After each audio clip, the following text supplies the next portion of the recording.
Assalamualaikum warahmatullahi wabarakatuh. Waalaikumsalam warahmatullahi wabarakatuh. Puji syukur mari kita panjatkan kehadirat Allah Subhanahu wa taala yang mana pada kesempatan malam hari ini kita masih bisa bersama-sama melaksanakan kegiatan pembelajaran perkuliahan meskipun dalam media, yang mana pada kali ini kami dari kelompok 4 maksud kami yang beranggotakan ada Evianti, Cucu Cahyati, Fitandayan, Muhammad Inam Ataki, dan saya sendiri Syukron. Pada kesempatan kali ini kami dari kelompok 4 akan menjelaskan tentang model evaluasi, yang mana model evaluasi itu slide-nya Vi, maaf. Slide selanjutnya. Mbak Evi. Oke, nah untuk pembahasan pada kelompok 4 itu akan membahas satu model goal attainment, yang kedua ada formatif, sumatif, yang ketiga ada model responsif, dan yang keempat ada model CIVV, gitu kan ya. Baik, untuk model yang pertama, sebelumnya yang terhormat sebagai dosen pengampu yaitu Ibu Afiatin Nisa MPD dan juga teman-teman dari kelas Y7B. Saya ucapkan terima kasih untuk kehadirannya dan partisipasinya untuk bersama-sama melaksanakan kegiatan pembelajaran melalui daring ini. Baik ya, langsung saja mari kita buka presentasi kita pada malam hari ini dengan bacaan basmalah bersama-sama. Bismillahirrahmanirrahim. Semoga kegiatan presentasi dari awal sampai akhir tidak ada halangan suatu apapun. Baik, langsung saja untuk model yang pertama akan dibahas oleh saya sendiri, yaitu mengenai tentang model evaluasi goal attainment. Baik, teman-teman, untuk model evaluasi goal attainment ini yang artinya pencapaian tujuan ya. Model evaluasi ini yang pertama dan termasuk populer di bidang pendidikan, yaitu modelnya model Taylor disebutnya ya, atau bisa jadi Taylor ini adalah pencetusnya. Model ini secara konsep menekankan adanya proses evaluasi secara langsung didasarkan atas tujuan instruksional yang telah ditetapkan bersama dengan persiapan mengajar. Nah, ketika seorang guru berinteraksi dengan para siswanya menjadi sasaran pokok dalam proses pembelajaran. Nah, untuk proses apa nih ketika bisa proses pembelajaran ini bisa dikatakan berhasil, ketika apa nih ya teman-teman? Menurut para pendukung, yaitu pendukung dari model Taylor ini, apabila para siswa yang mengalami proses pembelajaran dapat mencapai tujuan yang telah ditetapkan dalam proses belajar mengajar. Sesuai dengan model yang tadi, yaitu evaluasi goal attainment. Jadi, adanya pencapaian tujuan. Jadi, yang tadinya contohnya kurang bisa menjadi bisa, yang tadinya tidak mampu jadi mampu, gitu. Seperti itu ya contohnya. Jadi ada pencapaian tujuannya, seperti itu ya. Lalu bagaimana, apakah ada kelebihan dan kekurangan dari model ini? Ya tentunya ada ya teman-teman. Untuk model evaluasi dari goal attainment ini, untuk kelebihannya yaitu model ini evaluasinya yang sederhana tentunya ya. Penekanan evaluasi hanya pada aspek hasil saja membuat evaluasi lebih mudah dipahami, diikuti, dan diimplementasikan. Oke, model evaluasi ini sudah disimulasikan selama bertahun-tahun sehingga menghasilkan tindakan dan instrumen yang sudah diperhalus. Nah, itu salah satu dari kelebihan dari goal attainment ini. Selanjutnya, kelebihan selanjutnya yaitu literatur evaluasi berorientasi tujuan banyak ya, serta diisi dengan ide kreatif untuk mengaplikasikan pendekatan ini. Kelebihan selanjutnya yaitu perkembangan model evaluasi berbasis tujuan dalam waktu yang lama membuat cara-cara melakukan pengukuran menjadi bervariasi. Nah, Taylor mencoba menggunakan ukuran-ukuran lain dari suatu capaian yang tidak sama dengan ukuran-ukuran yang digunakan sebelumnya. Nah, jadi kemajuan ini ditambahkan lagi dengan adanya pengembangan berbagai instrumen, baik individual maupun kelompok yang dapat digunakan dalam evaluasi. Secara umum, jadi model evaluasi ini sangat sederhana, jadi mampu sangat mudah untuk dipahami gitu ya. Selanjutnya, selain dari kelebihan dari model assignment ini, ada juga kekurangannya tentunya ya. Meskipun memiliki banyak kelebihan, akan tetapi model evaluasi ini memiliki kekurangan juga. Beberapa kekurangan tersebut meliputi satu, mengabaikan aspek perencanaan dan proses pada proses pembelajaran. Jadi tidak ada perencanaan ya, jadi diabaikan adanya perencanaan ini. Yang kedua, kekurangan selanjutnya yaitu banyak kekurangan standar penilaian yang penting untuk diobservasi. Jadi adanya juga kekurangan dari observasinya. Yang ketiga, ada ketidaksesuaian antara tingkat tujuan dan pelaksanaannya. Yang selanjutnya ada pengabaian nilai tujuan pendekatan evaluasi itu sendiri. Selanjutnya ada mengabaikan alternatif penting yang harus dipertimbangkan dalam perencanaan program. Dan yang terakhir, kekurangan dari evaluasi model goal attainment ini adalah, masih banyak ya, masih ada 3, maaf. Melalaikan maksud kami konteks yang memiliki wewenang evaluasi. Kekurangan selanjutnya ada mengabaikan hasil penting lainnya yang ditutupi oleh tujuan. Maksudnya di sini adalah hasil yang sengaja didapatkan dari kegiatan. Nah, yang terakhir kekurangannya yaitu mengabaikan fakta-fakta dari nilai program yang tidak dapat digambarkan dan tujuan itu sendiri. Baik teman-teman, untuk kurang lebihnya untuk model yang pertama, model evaluasi yang pertama yaitu model evaluasi goal attainment atau pencapaian tujuan. Mohon maaf sekiranya apabila kekurangan dari saya sendiri untuk sebagai penyampai materi. Nah, untuk selanjutnya yaitu model evaluasi formatif dan sumatif akan disampaikan oleh teman saya. Saya persilahkan. Baik, terima kasih untuk Sukron.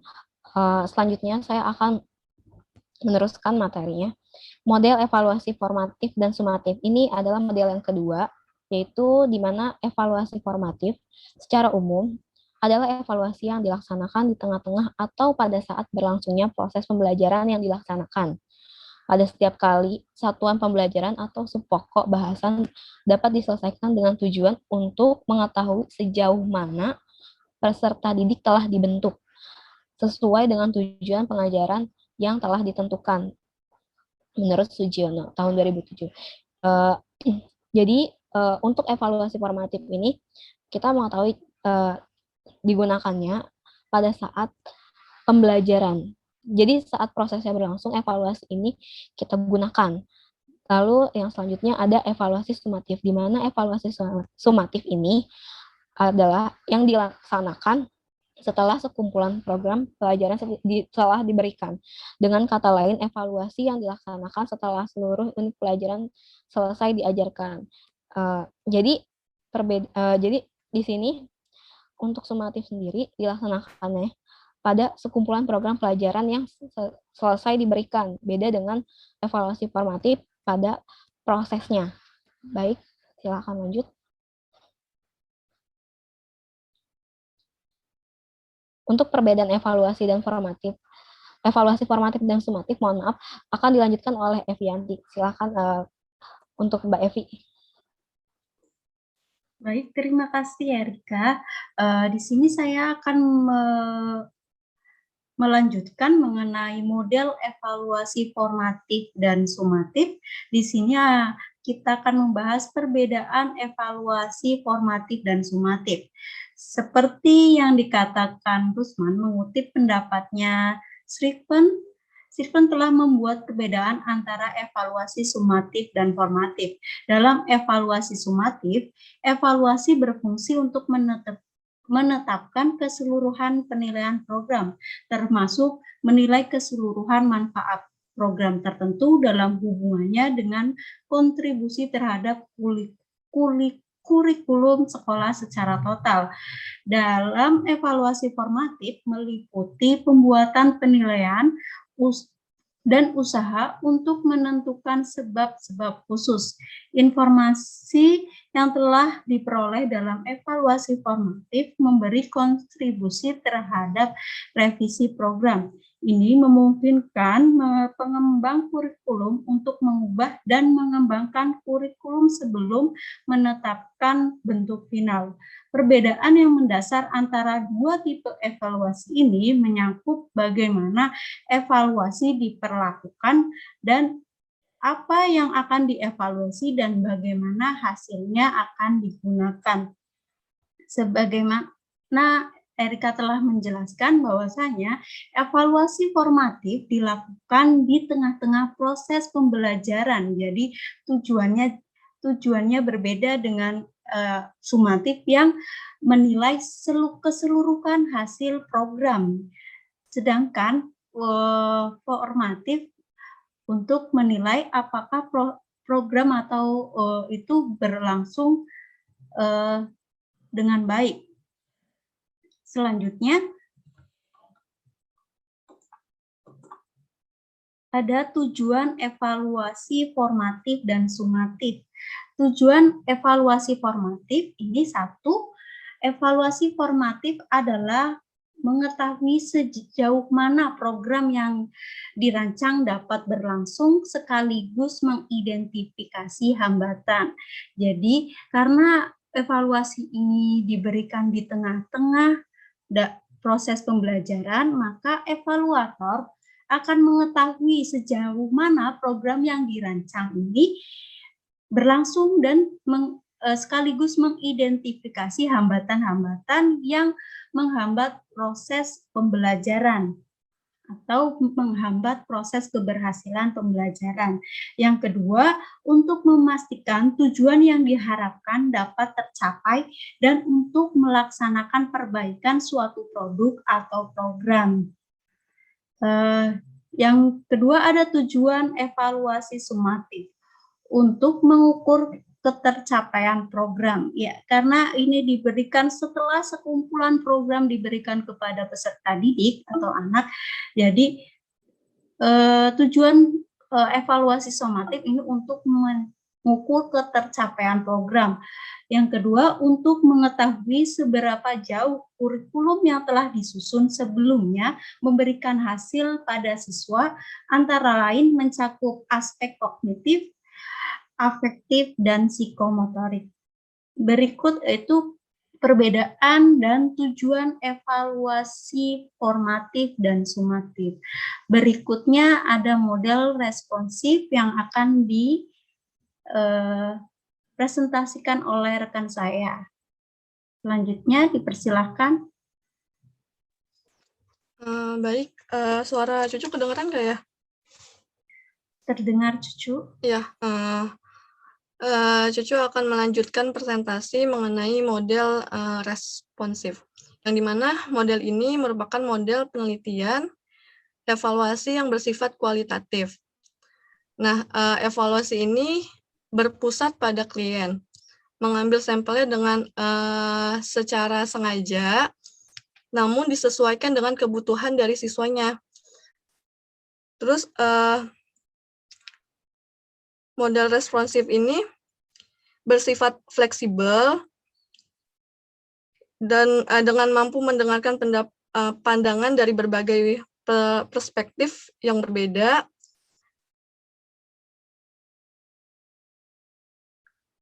Tapi evaluasi ini juga evaluasi ini dapat dilakukan untuk intinya model responsif ini bisa dilakukan dengan fleksibel, mencari informasi dari pihak sembarangan, tapi disesuaikan dengan kebutuhannya. Boleh dilanjut, Mbak Evi?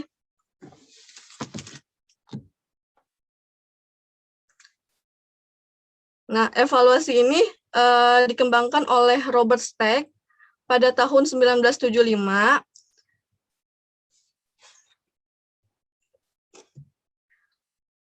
Yang model ini tuh dapat dibagi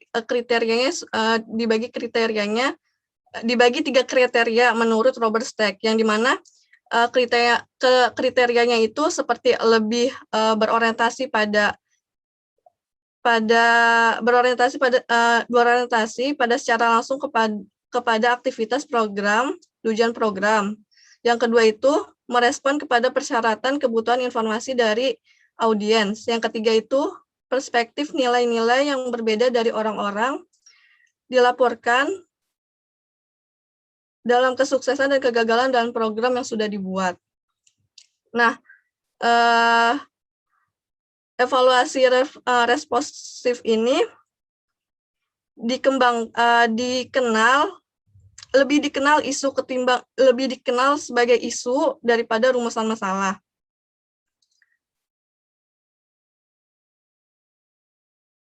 Terus tujuan dari evaluasi responsif ini adalah untuk memahami semua komponen program pembelajaran melalui berbagai sudut pandang.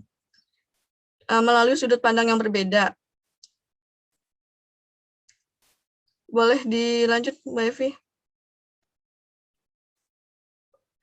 Di model evaluasi responsif ini juga memiliki kelebihan dan kelemahan. Yang dimana kelebihan dari evaluasi responsif ini adalah peka terhadap berbagai pandangan dan kemampuan yang mengakomodasi pendapat yang ambigu serta tidak fokus. Sedangkan dari kekurangan evaluasi responsif ini, yang pertama itu pembuat keputusan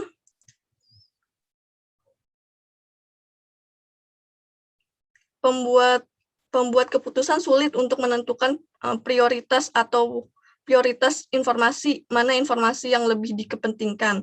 Terus yang kedua itu tidak mungkin menampung semua sudut pandang dari berbagai kelompok. Yang ketiga membutuhkan waktu dan tenaga. Di layanan evaluasi responsif ini juga memiliki beberapa langkah. Yang pertama itu kita harus melakukan observasi, terus merekam hasil wawancara, mengumpulkan data, mengecek pengetahuan awal siswa, terus mengembangkan desain atau modelnya. Nah, dari evaluasi itu, hal penting dalam model responsif adalah pengumpulan data yang sintesis datanya. Nah, berikutnya, Bevi. Di layanan responsif ini juga ada faktor yang mempengaruhi evaluasi responsif. Yang pertama itu adanya tujuan pembelajaran, yang dimana tujuan pembelajaran ini tujuan pembelajaran umum maupun pembelajaran khusus saling bertentangan satu sama lain, dilihat dari kebutuhan sekolah, kurikulum, guru, dan sebagainya. Yang kedua itu faktor dari sistem sekolah, yang dimana faktor ini perlu dipertimbangkan dengan matang dan hati-hati karena melibatkan berbagai komponen yang saling berinteraksi dan ketergantungan. Terus yang ketiga itu pembinaan guru, banyaknya program pembinaan guru yang belum menyentuh secara langsung tentang evaluasi program pembinaan guru lebih banyak difokuskan pada pengembangan kurikulum dan metodologi pembelajaran. Hal ini pula menyebabkan perbaikan sistem evaluasi pembelajaran menjadi kurang efektif. Untuk model berikutnya akan disampaikan oleh teman saya.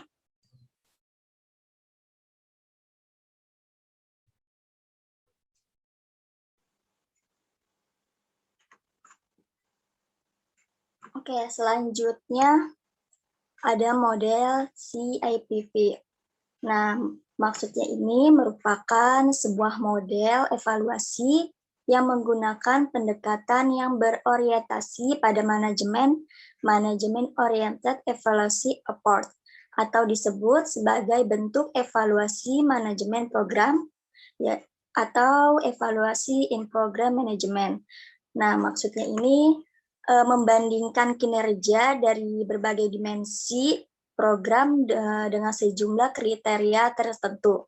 Nah, untuk akhirnya sampai pada deskripsi dan judgement mengenai kekuatan dan kelemahan program yang dievaluasinya.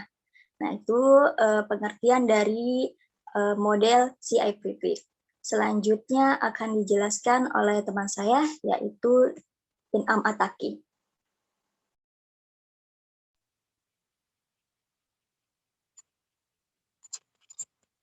Baik, suara saya terdengar.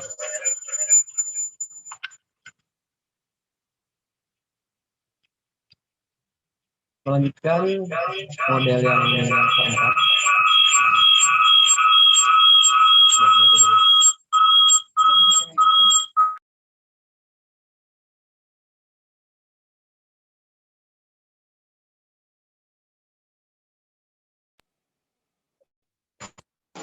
Baik, melanjutkan model yang keempat, yaitu model CIPP dari singkatan konteks input, process, and product.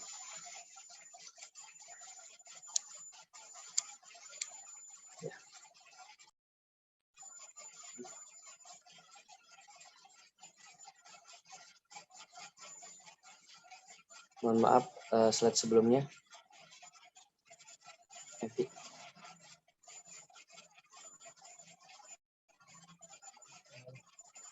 Lagi. Sebelumnya, Evi.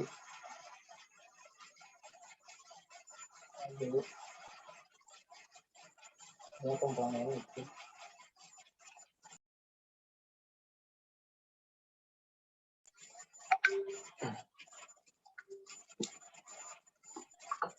Ya, slide-nya hanya ini ya, Taki. Langsung saja dijelaskan konteks evaluation, evaluasi Ya. konteks. Baik. Jadi komponen CIPP itu ada 4. Yang pertama yaitu konteks evaluation, yang kedua ada input evaluation, yang ketiga proses evaluation, dan yang keempat yaitu product evaluation. Baik. Yang pertama yaitu konteks evaluation. Jadi konteks evaluation atau evaluasi konteks ini bertujuan, ada tujuannya, yaitu tujuan evaluasi ini yang utama adalah untuk mengetahui kekuatan dan kelemahan yang dimiliki oleh evaluan. Nah, dengan mengetahui kekuatan dan kelemahan ini, jadi evaluator tentunya akan dapat memberikan arah perbaikan yang diperlukan. Itu arah dari tujuan konteks evaluation. Dan selanjutnya yaitu input evaluation atau evaluasi masukan. Nah, tahap kedua ini dari model CIPP adalah evaluasi input atau evaluasi masukan, yang dimana evaluasi masukan ini membantu mengatur sebuah keputusan dan menentukan sumber-sumber yang ada, lalu alternatif apa yang diambil, dan serta apa rencana dan strategi untuk mencapai tujuan dan bagaimana prosedur kerja untuk mencapainya. Nah, tentunya di sini ada komponen dari evaluasi masukan ini. Yang pertama yaitu sumber daya manusia, lalu ada sarana dan peralatan pendukung, yang ketiga ada dana atau anggaran, selanjutnya berbagai prosedur dan aturan yang diperlukan. Komponen yang ketiga yaitu proses evaluation atau evaluasi proses. Nah, evaluasi proses ini digunakan untuk mendeteksi atau memprediksi sebuah rancangan prosedur atau rancangan implementasi selama tahap implementasi, yaitu menyediakan informasi atau untuk keputusan program dan sebagai rekaman atau arsip prosedur yang telah terjadi. Dan evaluasi proses ini meliputi koleksi data penilaian yang telah ditentukan dan diterapkan dalam praktik pelaksanaan program. Nah, pada dasarnya evaluasi ini untuk mengetahui sampai sejauh mana gitu. Jadi sampai sejauh mana rencana yang telah diterapkan dan komponen apa yang perlu diperbaiki. Dan selanjutnya product evaluation atau evaluasi produk atau hasil. Nah, pengertian dari evaluasi produk ini yaitu untuk membantu pimpinan proyek atau guru untuk membantu untuk membuat keputusan yang berkenaan dengan kelanjutan akhir maupun modifikasi program. Nah, jadi di sini bisa ditarik kesimpulan bahwasanya evaluasi produk ini merupakan penilaian yang dilakukan guna untuk melihat ketercapaian keberhasilan suatu program dalam mencapai tujuan yang telah ditentukan sebelumnya. Nah, pada tahap evaluasi ini, seorang evaluator dapat menentukan atau memberikan rekomendasi kepada evaluan. Jadi, apakah suatu program ini dapat dilanjutkan, dikembangkan, atau bahkan dihentikan. Seperti itu. Mungkin itu saja. Selanjutnya yaitu ada kelebihan dan kekurangan dari model evaluasi CIPP.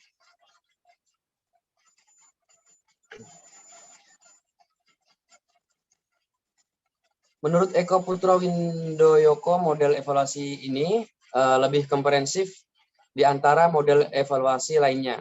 Karena objek evaluasi ini tidak hanya pada hasil semata, namun juga mencakup konteks, masukan, proses, dan hasil. Dan selain kelebihan tersebut, di satu sisi ini, model evaluasi ini juga memiliki keterbatasan. Nah, antara lain, penerapan model ini dalam bidang program pembelajaran di kelas mempunyai tingkat keterlaksanaan yang kurang tinggi jika tidak adanya modifikasi. Selanjutnya kesimpulan yang akan dibawakan oleh teman saya Syukron Hanafi.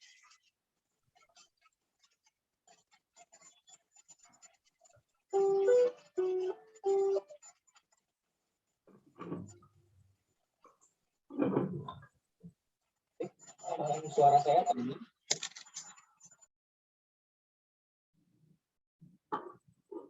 Terdengar. Kurang terdengar, Mbak Supron. Mbak Supron di mute. Sekarang terdengar? Ya. Oke. Terima kasih kepada teman-teman yang telah mempresentasikan dari keempat tadi, ya termasuk saya sendiri juga, keempat model evaluasi. Nah, jadi untuk teman-teman kelas Y7B dan juga Ibu Bu Afi. Oke. Apa? Ibu Afiat. Oh iya, Ibu Afiatin, Nisa, MPD, maaf. Udah malam soalnya.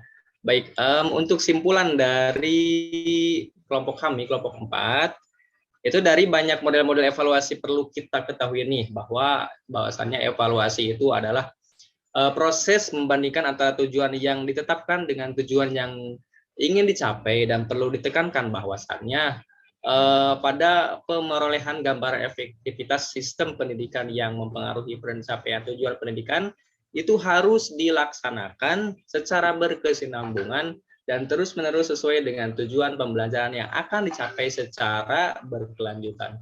Nah, jadi dari keempat model evaluasi tadi, nih kita sebagai guru BK harus mengetahui evaluasi mana ini yang paling tepat untuk digunakan dalam program bimbingan dan konseling.